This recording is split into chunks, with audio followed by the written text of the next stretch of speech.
Hey guys, we are gonna discuss part 3 of 2015 today. Part 3 of 2016 and 17 is already done in last two videos, okay? So let's start now. Our first question is, why is it important to be gender sensitive at the workplace? Illustrate your answer with examples. First of all, you must know what is gender sensitivity. Those who are watching this video in sequence, they must know because it has been discussed briefly in the previous videos. And those who are not watching it in sequence, it is my request, please watch step by step. You'll get all these videos in the playlist in the sequence, because by watching like that you'll get a fair idea of the repetition of questions. Okay, so where were we? We were discussing about the gender sensitivity. Gender sensitivity is the act of being sensitive to the ways people think about gender. It tries to ensure that people rely less on assumptions about traditional and outdated views on the roles of men and women. Because women are expected to take care of the family or domestic duties and remain close to home. All men are expected to work and earn money for the family. Boys are better in mathematics than girls. Boys never cry. Girls are very emotional. Women usually do more housework than men. These all are traditional and outdated views. Gender sensitivity teaches us to ensure that we do not rely on such assumptions. Now, why is it important to be gender sensitive at the workplace? It is really important. It ascertain cent% active participation of men, women, and transgender employees. Next, it promote the active use of inclusive and gender-neutral language and other forms of communication at workplace. It identify and eliminate the obsolete views and thought processes on the role of all the sexes. It promote a shift in outlook, feelings, and thoughts for opposite and other sexes. It encourage conducive work environment free of any security-based fears for all sexes. Next question, that is the choice question, is how is Indian society different from Western society? Discuss at least 5 such differences. So here we are talking about the most debated topics in competitions and GDs, that is Indian culture versus Western culture, which are totally opposite to each other. Indian culture is a mix of diversities in customs, rituals, traditions, language, etc. that varies from region to region within the country. It is one of the oldest and a combination of various cultures. On the other hand, Western culture, it is quite advanced and open. The norms, beliefs, values, traditions, customs, and practices are greatly inspired by European culture. Moreover, Western culture includes British culture, French culture, and Spanish culture. Okay, now let us talk about the meaning. When we talk about the meaning, the culture which is followed in India is Indian culture, and the culture which is followed in most Western countries like USA, Spain, Canada, Europe, etc. is known as Western culture. If we compare on the basis of religion, Hinduism, Islam, Christianity, Sikhism, Buddhism, Jainism are followed in Indian culture, and in Western culture they follow the religion, Christianity, and Judaism. Then on the basis of the family, there are joint families in Indian culture and nuclear families in Western culture.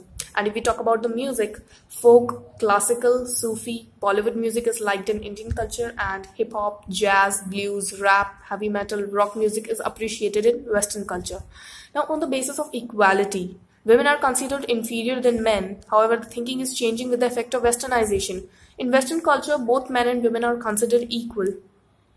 On the basis of languages, Hindi is a highly spoken language, but there are many other languages which are spoken in different areas like Telugu, Tamil, Marathi, Punjabi, Bengali, Bihari, Urdu, etc. And in Western culture, English is widely spoken there, followed by French and Spanish.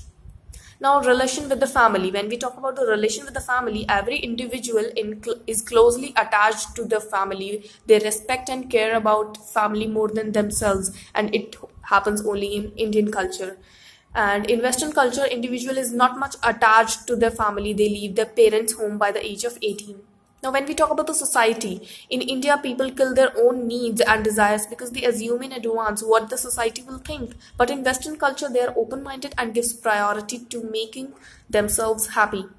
If we talk about the marriages, arranged marriages are preferred in Indian culture and love marriage are really common in Western culture. And in terms of clothing, traditional clothing depends upon religion and region are in Indian culture, and a person can wear whatever he or she likes in Western culture. Now, second question of part 3 from 2015 question paper is dress a social variable? How does it impact the workplace? Discuss. Yes, dress is a social variable. Now, first of all, we must know that what exactly is social variable.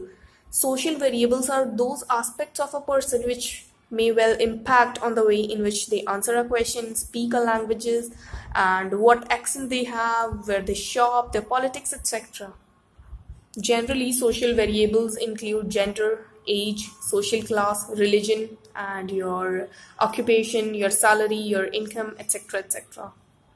Now the question arises that how does it impact the workplace? A study has examined that how wearing various styles of clothing affect employees' self-perceptions. Respondents felt most authoritative, trustworthy and competent when wearing formal business attire, but friendliest when wearing casual or business casual attire.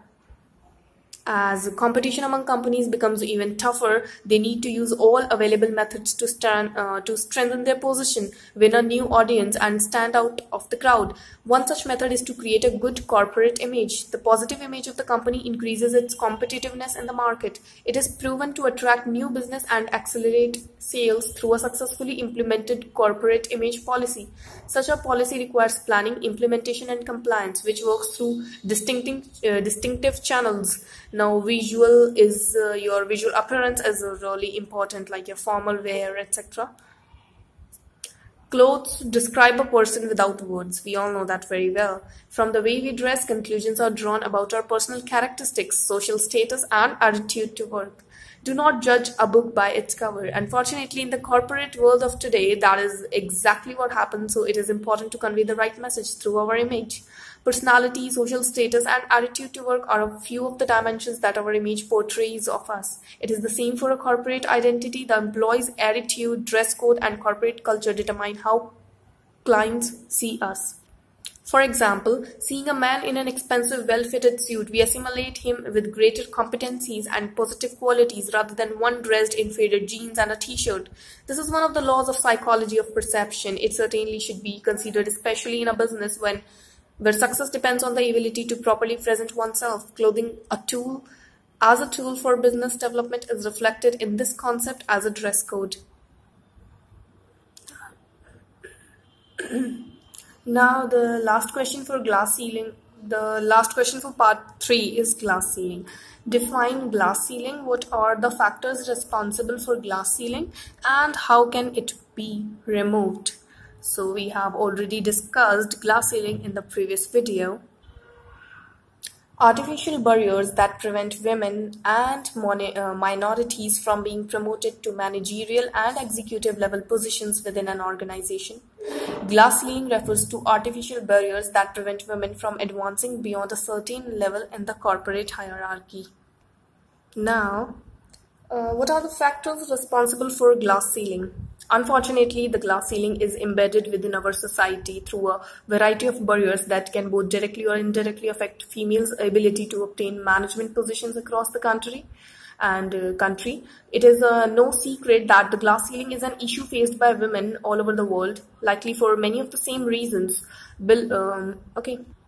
The reasons are lack of family-oriented programs within the workplace, negative assumptions of one's abilities or commitment within their organization, and lack of support from female co-workers when a management position is achieved. Also, lack of support from upper management to address and eliminate gender issues from company culture. I believe that the sooner we understand all the barriers that create the glass ceiling, the sooner we can tackle each one individually and work towards creating a doorway in its place. Now, how can it be improved? Women themselves can take action to improve their chances of breaking the glass ceiling.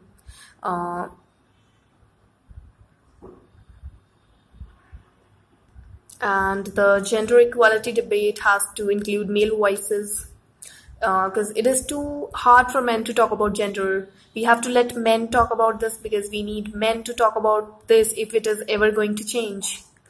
And companies can implement flexible working to give mothers more chance of breaking the glass ceiling, and could also consider all female shortlists as a way to encourage women members to staff to apply for the most senior roles at the organizations.